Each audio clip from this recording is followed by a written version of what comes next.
Can you hear me?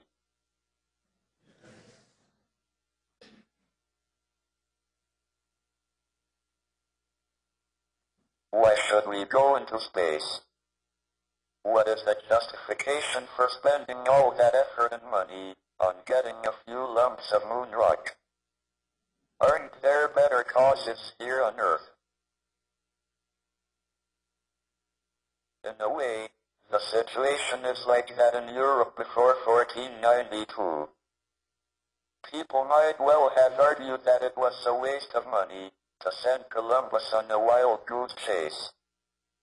Yet the discovery of the New World made a profound difference to the old. Just think, we wouldn't have had a Big Mac or KFC. Spreading out into space will have an even greater effect. It will completely change the future of the human race and maybe determine whether we have any future at all.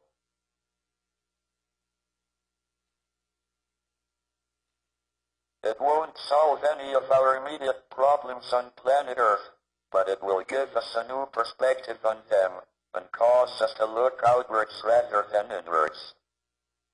Hopefully, it would unite us to face a common challenge. This would be a long-term strategy, and by long-term, I mean hundreds, or even thousands of years. We could have a base on the moon within 30 years, reach Mars in 50 years, and explore the moons of the outer planets in 200 years.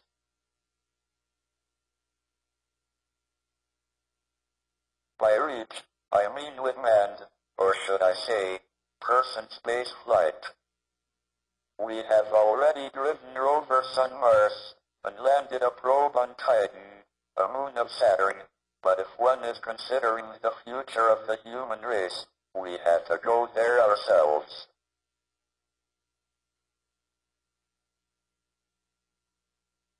Going into space won't be cheap, but it would take only a small proportion of world resources.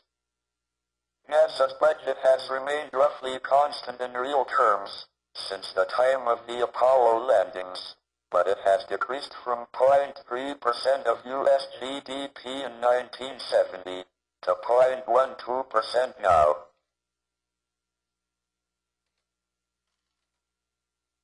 Even if we were to increase the international budget 20 times to make a serious effort to go into space, it would only be a small fraction of world GDP.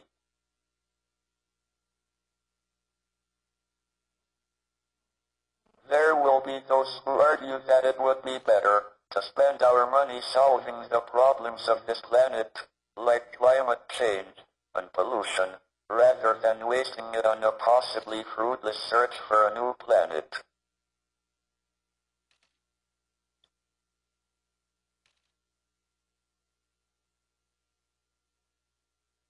I am not denying the importance of fighting climate change and global warming, but we can do that and still spare 0.25% of world GDP for space. Isn't our future worth 0.25%?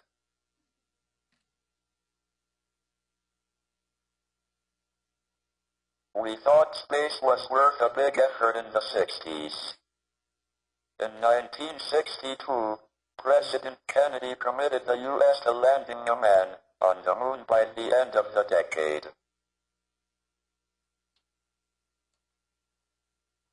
This was achieved just in time by the Apollo 11 mission in 1969. The space race helped to create a fascination with science and led to great advances in technology, including the first large-scale integrated circuits, which are the basis of all modern computers. However, after the last moon landing in 1972, with no future plans for further manned space flight, public interest in space declined. This went along with a general disenchantment with science in the West, because although it had brought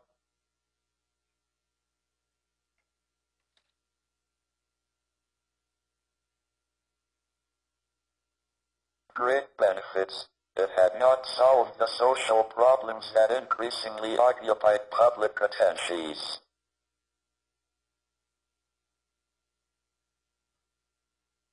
A new manned space flight program would do a lot to restore public enthusiasm for space and for science generally.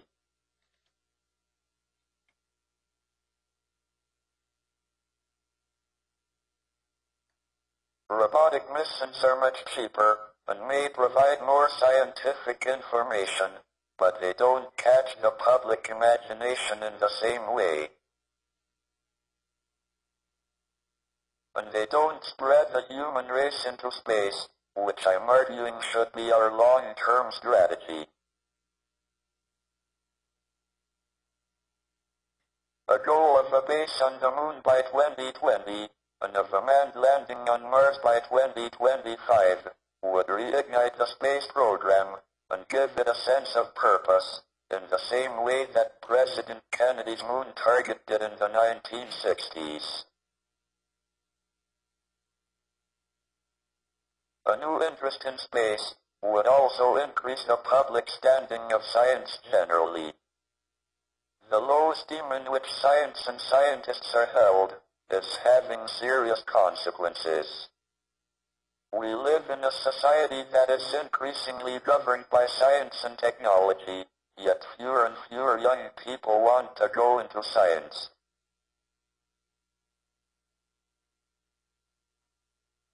As a small step towards curing this, my daughter, Lucy, and I have written a children's book.